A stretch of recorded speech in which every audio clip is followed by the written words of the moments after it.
चलिए स्टूडेंट, आज हम पढ़ते हैं कक्षा 12 भौतिक विज्ञान। क्या पढ़ते हैं? कक्षा 12 भौतिक विज्ञान। टॉपिक का नाम क्या है? दो समांतर धारावाहिक तारों के बीच चुंबकीय बल। टॉपिक का नाम है दो समांतर धारावाहिक तारों के बीच चुंबकीय बल। अब हम लेते हैं दो तार, एक लेते हैं, एक तार यहाँ पे दिख रहा है आप लोगों को, एक तार यहाँ पे दिख रहा है। ठीक है, एक तार यहाँ पे दिख रहा है जिसकी लंबाई पी क्यू है और दूसरे तार की लंबाई आर एस है। मान लीजिए पी क्यू में धारा आई वन बह रही है और पी क्यू आर में धारा क्या बह रही है? आई टू बह रही है। इन दोनों के बीच की त्रिज्या क्या है? आर है। किसके बीच की त्रिज्या? तारों के बीच की त्रिज्या। ठीक है, पहले तार क्या है? पहले तार का नाम है पी क्यू और दूसरे तार का नाम क्या है? R S. इसके विषय में हम थोड़ा सा लिख लेते हैं। क्या लिखते हैं?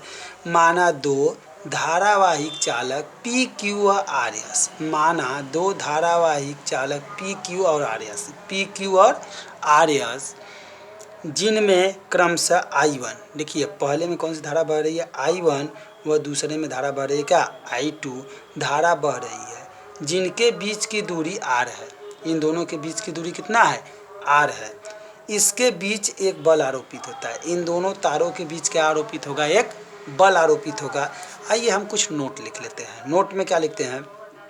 अगर धारा की दिशा समान हो, अगर धारा की दिशा समान हो तो आकर्षण होता है। ठीक है, यदि धारा की दिशा कुछ इस प्रकार हो, इस प्रकार हो, समान हो, तो क्या होता है? आकर्षण होता है। यदि धारा की दिशा क्या हो? यदि धारा की दिशा विपरीत हो, धारा की दिशा क्या हो? विपरीत हो, तो क्या होता है? प्रतिकर्षण। कुछ इस तरह से अगर रहेगा धारा की दिशा तो क्या होगा? प्रतिकर्षण होगा, और इस तरह से रहेगा तो क्या होगा? आकर्षण होगा। आगे पढ़ते हैं। धारावाही पी क्यू के कारण, धारावाही पी क्यू के कारण आर एस पर चुंबकीय क्षेत्र। बात करते हैं धारावाही पी क्यू के कारण आर एस पर चुंबकीय क्षेत्र। अब देखिए यहाँ पे हम एक तार लेते हैं पी क्यू और इस पे लेते हैं पी क्यू ले लिया, और एक ले लिया हमने क्या? आर और एस ले लिया। ठीक है, इस पे देखिए पी क्यू के कारण, ये पी क्यू के कारण आर एस पे क्या उत्पन्न हो रहा है? चुंबकीय क्षेत्र उत्पन्न हो रहा है। ठीक है, इसमें आई वन धारा बह रही है, इसमें क्या बह रही है? धारा आई टू। अब देखिए पी क्यू के कारण आर एस पर चुंबकीय क्षेत्र। तो हम लोगों ने पढ़ा है चुंबकीय क्षेत्र को हम किससे प्रदर्शित करते हैं? बी से। तो बी बराबर म्यू 0/4π2I/r। अब पढ़ते हैं। अब देखिए धारा, पहले तार में धारा क्या बह रही है? आई वन बह रही है, तो यहाँ हम क्या लेंगे? I one. तो यहाँ होगा b बराबर म्यू 0/4π2I1 कितना? r। इसको हम मान लेते हैं इक्वेशन नंबर कितना? फर्स्ट। यहाँ पे हम क्या मान लेते हैं? Equation number first. अब आगे चलते हैं, आगे चलते हैं। पी क्यू के कारण आर एस पर उत्पन्न बल। देखिए पी क्यू के कारण, किसके कारण? पी क्यू के कारण। यहाँ करते हैं पी क्यू के कारण आर एस पर उत्पन्न बल। अब बल बराबर आपने पढ़ा है एफ बराबर B I L sine theta. यह कक्षा 10 में हमने यह फार्मूला पढ़ा है, कक्षा 10 में। अब बात करते हैं एफ बराबर B I two. I two क्यों ले रहे हैं? कि आर एस में धारा कैसी बह रही है? I two. तो क्या हो जाएगा? B I two L sine theta. ये हम मान लेते हैं समीकरण नंबर कितना? सेकेंड मान लेते हैं। अब बात करते हैं समीकरण एक से, समीकरण एक से b का मान, समीकरण एक से b का मान समीकरण दो में क्या करने पर? रखने पर। अब देखिए समीकरण दो हमारा यहाँ है, समीकरण एक यहाँ है, तो b का मान हम कहाँ रख देना है? समीकरण एक में। समीकरण एक से, समीकरण एक से b का मान समीकरण दो में क्या करने पर? रखने पर। अब रखते हैं आगे, हम आगे रखते हैं। अब क्या रखते हैं? मान रखते हैं एफ बराबर B I two L sine theta. ये समीकरण हमारा क्या है? सेकेंड है। ये समीकरण हमारा दो है। तो एफ बराबर म्यू 0, हमने देखा mu 0/4π2I1/r I two L sine theta. इतना हमने मान रख दिया। ये हमने मान को क्या किया है? पुट किया है इतना।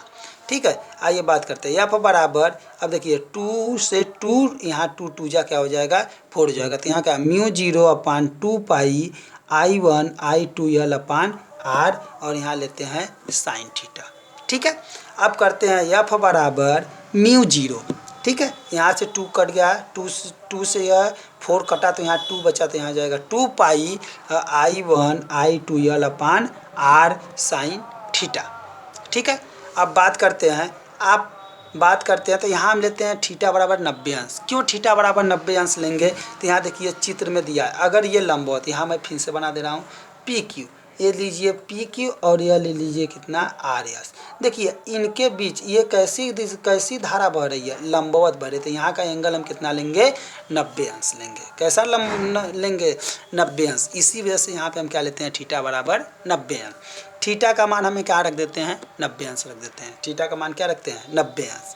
तो आपको ये पता होगा कि साइन 90 अंश, साइन 90 अंश का मान क्या होता है, 1 होता है। साइन 90 अंश का मान क्या होता है, 1। तो आप लोगों ने यह पढ़ा है। अब हम आगे चलते हैं, एफ बराबर μ0 अपान 2 पाई, μ0 अपान क्या है, 2 पाई I1 I2 अपान R, और यहाँ पे क्या है, L। आप ये देख रहे हैं कि μ0 अपान 2 पाई I1 I2L अपान R, और साइन 90 अंश का मान हमने यहाँ क्या रख दिया, 1 रख दिया।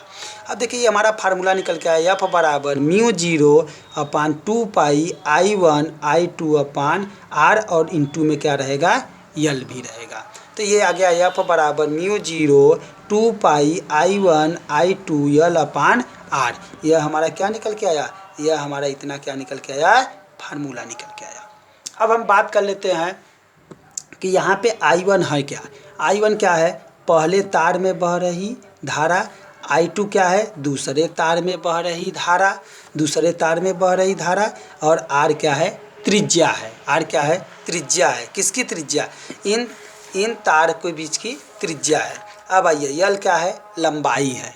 L क्या है, तार की लंबाई है, जिससे हमारा यह सूत्र क्या हो गया, ये हमारा सूत्र निकल के आया। उम्मीद है कि आपको अच्छे से समझ में आ गया होगा। बस हमको यही डिराइव करना था।